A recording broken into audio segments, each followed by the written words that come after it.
দাহিয়া কালবি নবীজির কাছে আসলেন, আইসা দেখি বাচ্চা মানুষের মতো আরো কান্না বেড়ে গেল।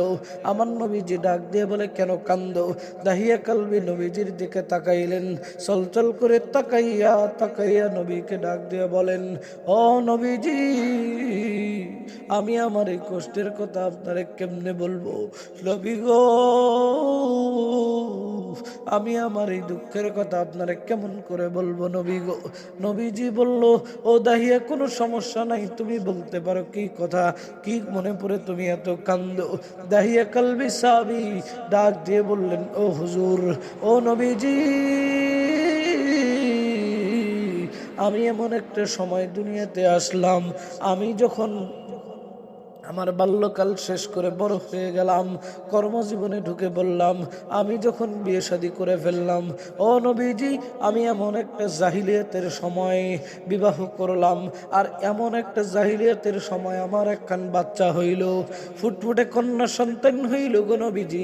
এমন একটা জাহিলিয়াতের সময় তখন ছিল, যেই সময়ের মধ্যে কন্যা সন্তান হইলে গো নবীজি পাথর মেরে মেরে নিক্ষেপ করে মেরে ফেলা হতো। ও নবীজি, এমন একটা সময় আসলো, যেই সময়ের মধ্যে কন্যা সন্তান হলে গলা টিপি দিয়ে মেরে ফেলা হতো, পাথর নিক্ষেপ করে মেরে ফেলা হতো। ও নবীজি, ওই জামানার মধ্যে আল্লাহ আমাকে একটি কন্যা সন্তান দিয়ে দিল। আমার স্ত্রী যখন প্রেগনেন্ট হয়ে গেল, আমি বুঝতে পারলাম আমার স্ত্রী প্রেগনেন্ট হয়েছে, আমি তখন ব্যবসার উদ্দেশ্যে রওনা হয়ে গেলাম। ও নবীজি, আমি আমার স্ত্রীকে ডাক দিয়ে বললাম, ও প্রাণের স্ত্রী, আমি ব্যবসার উদ্দেশ্যে যাই, আসব কবে আমার জানা নাই, জানা নাই। তোমার গর্ভে থেকে যদি একটা কন্যা সন্তান হয়, ও প্রাণের স্ত্রী, যদি কন্যা সন্তান হয় তাহলে তুমি মেরে ফেলবা, নয়তো পশু পাখি দেয়া খাওয়ায় ফেলবা, নয়তো নদীতে ভাসায় দিবা। যদি কন্যা সন্তান হয় কখনো পালতে যায় না। এমন কথা শুনে স্ত্রী কেমন যেন বিষণ্ণিত হয়ে গেল।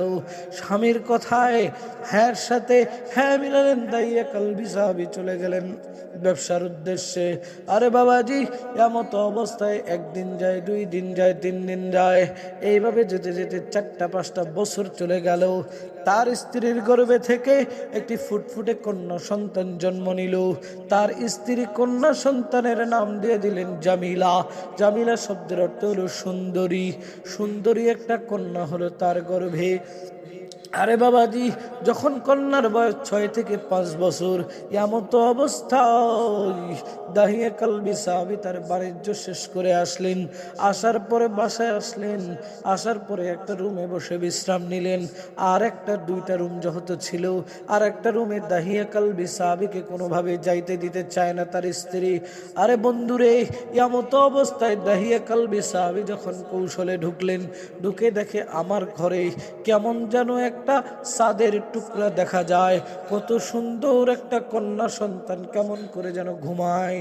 আরে বন্ধুরে, এমত অবস্থায় দাহিয়া কালবি সাহাবীর অন্তরে মায়া লেগে গেল। আহারে, কত সুন্দর একটা কন্যা সন্তান, কত সুন্দর ভাবে ঘুমায়, কত সুন্দর নুরানি চেহারা, চেহারার মধ্যে কেমন যেন একটা মায়া লেগে গেছে।